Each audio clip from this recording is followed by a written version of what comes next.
Hello મિત્રો, કેમ છો બધા? તો આજે હું તમારા માટે લઈને આવી છું પોસ્ટ ઓફિસમાં સૌથી મોટી ભરતી આવી છે 2026ની, જેમાં પરીક્ષા વગર સીધી સરકારી નોકરી તમને મળી શકે છે. અને એ પોસ્ટ છે ગ્રામીણ ડાક સેવક એટલે કે GDS. એની લાયકાત જોઈએ આપણે તો ખાલી 10 ધોરણ પાસ હોય એ લોકોને આમાં જોબ મળી શકે છે અને એ લોકો પણ ઓનલાઈન ફોર્મ ભરી શકે છે. આના માટે ટોટલ જગ્યા ખાલી છે 37,591 જગ્યા ખાલી છે. બરાબર, તો તમને બધી માહિતી આ અમારા એક જ વિડીયોમાં મળી જશે.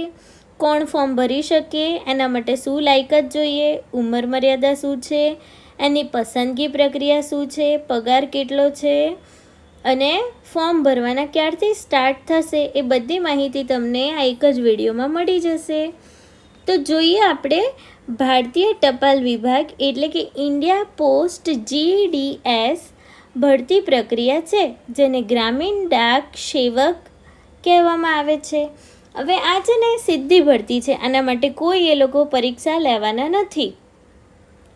તો જો ભારતીય ટપાલ વિભાગ દ્વારા ગ્રામીણ વિસ્તારોમાં બ્રાન્ચ પોસ્ટ માસ્ટર એટલે કે BMP એમના માટેની વેકેન્સી છે અને આસિસ્ટન્ટ બ્રાન્ચ પોસ્ટ માસ્ટર એને કહેવાય ABPM અને ડાક સેવકો પદો પર ભરતી માટે ઓનલાઈન અરજીઓ કરવા માટે આમંત્રિત કરવામાં આવે છે. હવે આ જે પદો છે એ ટોટલ 2 પદ માટેની જગ્યા છે. એક બ્રાન્ચ પોસ્ટ માસ્ટર અને સેકન્ડ છે આસિસ્ટન્ટ બ્રાન્ચ પોસ્ટ માસ્ટર એટલે કે ABPM, એને કહેવાય ડાક સેવક. હવે શૈક્ષણિક લાયકાતની વાત કરીએ તો એમાં ખાલી 10 પાસ જ જોઈએ છે અને તમારે બીજી કોઈ પરીક્ષા આપવાની રહેતી નથી, એટલે સીધી ડાયરેક્ટ ભરતી થશે. હવે આપણે ઉંમર મર્યાદાની વાત કરીએ તો 18 વર્ષથી લઈને 40 વર્ષ સુધીના કોઈ બી કેન્ડિડેટ આમાં ફોર્મ ભરી શકે છે અને એમાં પણ અમુક કેટેગરી પ્રમાણે નિયમ મુજબ છૂટછાટ તમને લોકોને આપવામાં આવશે. હવે આપણે વાત કરીએ તો જો પસંદગી પ્રક્રિયા કઈ રીતે થશે, તો તમે ધોરણ 10માં જે ગુણ લાવ્યા હશો એના આધારે મેરિટ લિસ્ટ તૈયાર થશે અને એના દ્વારા સીધી ભરતી કરવામાં આવશે. જો આપણે પગાર ધોરણની વાત કરીએ તો 10,000થી લઈને 29,380 જેટલો પગાર મળવા પાત્ર રહે છે. હવે જો અરજી ફીની આપણે વાત કરીએ તો સામાન્ય અને OBC ઉમેદવારો માટે ₹100ની અરજી ફી ભરવામાં આવે છે અને અમુક લોકો એવા છે જેમાં SC, ST, કોઈ પણ મહિલા કેન્ડિડેટ અને PWD એટલે કે ટ્રાન્સજેન્ડર ઉમેદવારો માટે કોઈ ફી નથી. એટલે અહીંયા એવું કીધું છે કે આ જે 5 કેટેગરીમાં આવતા ઉમેદવારો હોય તો તેમના માટે કોઈ પણ ફી ભરવાની રહેતી નથી. ખાલી સામાન્ય અને OBC ઉમેદવારો એ પણ જેન્ટ્સ લોકો માટે જ એટલે કે પુરુષ ઉમેદવારો ફી ભરવાની રહેશે, બાકી કોઈને ફી ભરવાની રહેતી નથી. પછી આના માટેની એક લિંક છે જેના ઉપર તમે વધુ માહિતી મેળવી શકો છો અને ઓનલાઈન અરજી પણ આના ઉપર તમારે કરવાની રહેશે. એ છે ઇન્ડિયા પોસ્ટ GDS online.government.in. હવે આપણે વાત કરીએ મહત્ત્વની તારીખો. તો જો ઓનલાઈન રજિસ્ટ્રેશન ચાલુ થવાનું છે તારીખ 31/8/2026 લઈને 19/9/2026 સાંજે 5 વાગ્યા સુધી તમે ફોર્મ ભરી શકો છો. હવે આ પહેલાં રજિસ્ટ્રેશન કરવાનું રહેશે. રજિસ્ટ્રેશન થઈ ગયા પછી તમારે ઓનલાઈન અરજી કરવાની રહેશે. તો ઓનલાઈન અરજી અને ફી ભરવાની તારીખ છે તારીખ 2/9/2026થી 21/9/2026 સુધી સાંજે 5 વાગ્યા સુધી તમે ફોર્મ ભરી શકો છો. હવે એવું થાય કે અમારે ભૂલથી અરજીમાં કંઈક મિસ્ટેક થઈ ગઈ છે કે ક્વોલિફિકેશનમાં એકાદ ગુણની મિસ્ટેક થઈ ગઈ હોય કે એડ્રેસમાં મિસ્ટેક થઈ ગઈ હોય તો તમે અરજીમાં સુધારો કરી શકો છો. એના માટે કરેક્શન વિન્ડો એટલે કે તારીખ 23/9/2026થી 24/9/2026 સાંજે 5 વાગ્યા સુધી કોઈપણ અરજીમાં સુધારો કરી શકો છો. હવે વાત કરીએ જરૂરી દસ્તાવેજો.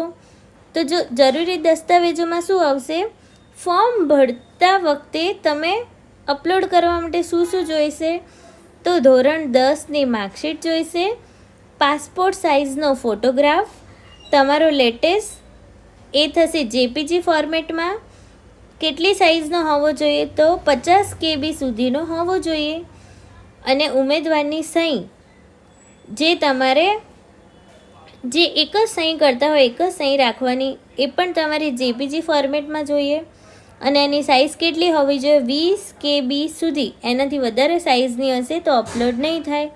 હવે આપણે વાત કરીએ કે વિગતો ભરવા અને વેરિફિકેશન માટે શેની જરૂર પડશે. તો સૌથી પહેલું જાતિનું પ્રમાણપત્ર કે SC ST OBC EWS શેમાં આવે છે તેનું પ્રમાણપત્ર જોઈશે. પછી જો તમે PWDમાં આવતા હોય તો PWBD એનું પ્રમાણપત્ર જેને લાગુ પડતું હોય એના માટે છે.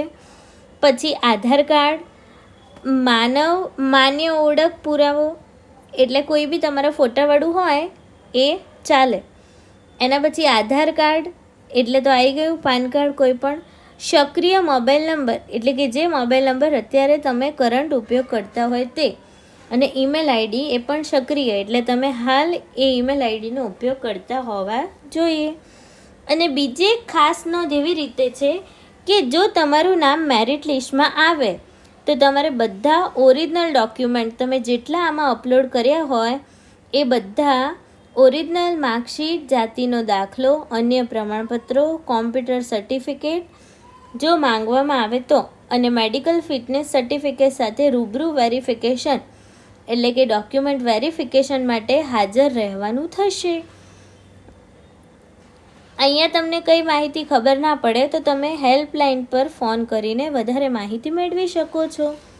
બરાબર. અને જો બીજી કોઈ પણ માહિતી જોઈતી હોય તો આ વેબસાઇટ ઉપર જોતા રહો, જેથી તમને લોકોને ઇઝીલી બધી માહિતી એકદમ ચોક્કસ પ્રમાણમાં મળી રહે. એના માટે વેબસાઇટ છે indiapostgdsonline.government.in. તો જો તમે અરજી કરવાનું વિચારતા હો તો બને એટલું વહેલી તકે અરજી કરી દેજો. 31 તારીખથી રજિસ્ટ્રેશન સ્ટાર્ટ થશે અને 2 તારીખથી ફોર્મ ભરવાની શરૂઆત થશે. જો તમને આજની અમારી માહિતી ગમી હોય તો અમારા વિડીયોને સબસ્ક્રાઈબ કરજો અને લાઈક બટન પર પ્રેસ કરજો. અને બીજા આવા કેટલાક મિત્રોને જે લોકોએ 10 પાસ કરેલું હોય પણ અત્યારે ક્યાંય જોબ ના કરતા હોય તો એ લોકોને તમે અચૂક આ સંદેશો પહોંચાડજો, જેથી એ લોકો પણ જોબનો લાભ લઈ શકે. મળીએ આવા જ બીજા વિડીયો લઈને અને બીજી નવી માહિતીઓ સાથે. Thank you for watching.